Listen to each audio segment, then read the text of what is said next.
morning guys. So bibiyahe tayo ngayon sa GrabCar. So ibang oras na naman tayo ngayon. Time check is 1:48 ng umaga. So madaling araw tayo ngayon.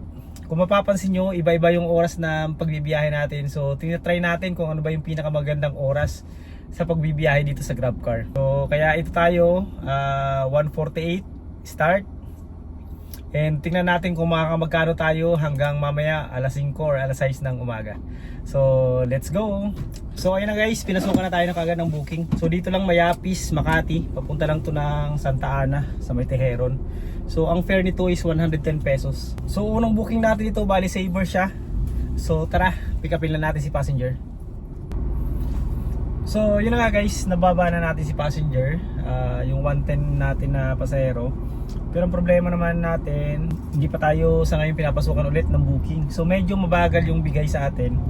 Although nakapatay din kasi yung ano natin, yung outside Metro Manila. So within Metro Manila lang yung kinuha natin booking.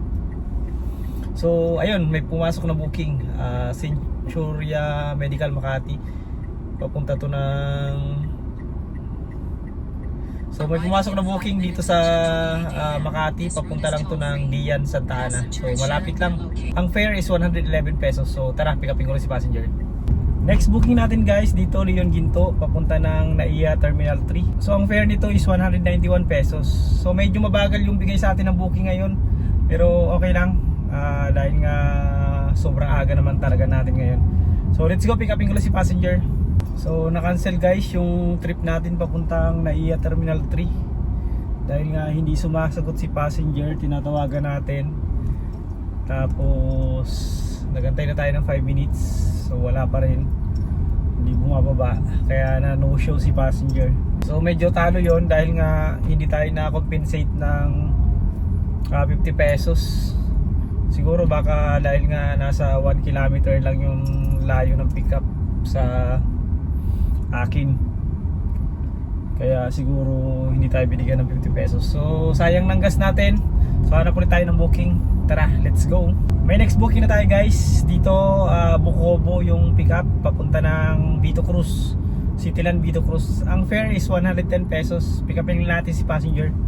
So yun na nga guys, nababa na natin yung passenger natin dito sa Vito Cruz. So ang fare niya is 110 pesos, pero nagbigay siya ng 200 pesos. So may tip tayo na 90 pesos.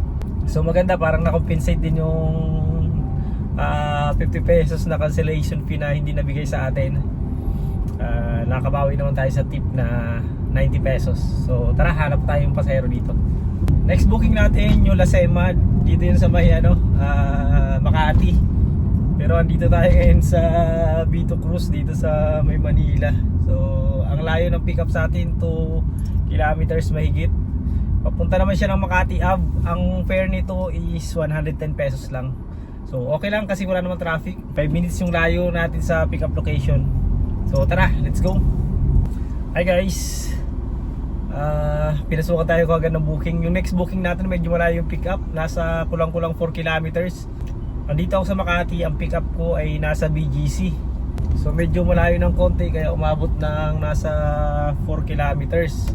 Tapos ang drop off ko nito sa may Magallanes, Mactan Street. So ang fare nito is 245 pesos. So tara, let's go. Next booking natin guys, dito St. Andrews. So dito sa malapit sa Terminal 3. Papunta naman to ng Aurora Boulevard. So dito sa Pasay. So ang fare nito is 110 pesos lang. So tara, pick upin lang natin si passenger. Next booking natin guys is dito sa may Aurora Boulevard sa Winston Hotel. Papunta to ng Ermita, Manila. 203 pesos yung fare. So tara, pick upin lang natin si passenger. May next booking na tayo guys, dito rin Ermita. Papunta to ng sa may malapit sa Manila Ocean Park. Ang fare nito is 110 pesos lang. So tara, pick upin lang natin si passenger. Next booking natin dito UN, papunta to ng Malate. Ang fare nito is 110 pesos lang. So medyo malapit lang, kaya mababa yung presyo. So tara, pick upin lang natin si passenger. Next booking natin dito Malate, papuntang NAIA Terminal 3. So ang baba ng presyo, 168 pesos lang. Pero ayos na to. Tara, let's go. Hi guys, time check is 5:39 na ng umaga. So kanina pagbaba ng passenger natin sa Terminal 3, so nagpatay na tayo ng app and kailangan na nating umuwi ng bahay. So ang maganda lang, nagtip din kanina yung pasahero natin sa Terminal 3 ng 100 pesos. So bali overall, naka 10 bookings tayo ngayon. I-start tayo ng mga mag-aalas 2. Actually pinasuko tayo ng booking alas 2 ng madaling araw. So natapos nga tayo kanina sa Terminal 3 mga 5:15. So more or less nasa 3.5 hours yung oras natin sa pagbibiyahe ngayon. And ang kinita natin sa araw na to ay umabot ng 1,580 pesos. And meron din tayong mga cash na natanggap na nasa siguro 170 pesos. So meron tayong total income ngayon na 1,750 pesos. So not bad sa 3.5 hours na pagbibiyahe. And nagpagas din tayo ng 500 pesos. Medyo maganda yung biyahe natin ngayon. Maganda talaga pag madaling araw dahil matipid sa gas and mabilis natin nahatid yung mga passenger. Lalo na pag tuloy-tuloy yung bookings. Kahit na pa 110 lang, maganda dahil nga mabilis natin nahatid. Minsan 3 minutes pick up and then 5 minutes drop off. So parang sa isang pasahero, nasa 8 minutes lang ang nakukonsume natin na time. So sa isang oras kung sunod-sunod nasa 600 din, kikita ka na 600 pesos. Pero yun nga, medyo mabagal pag umpisa ka ng alas 2.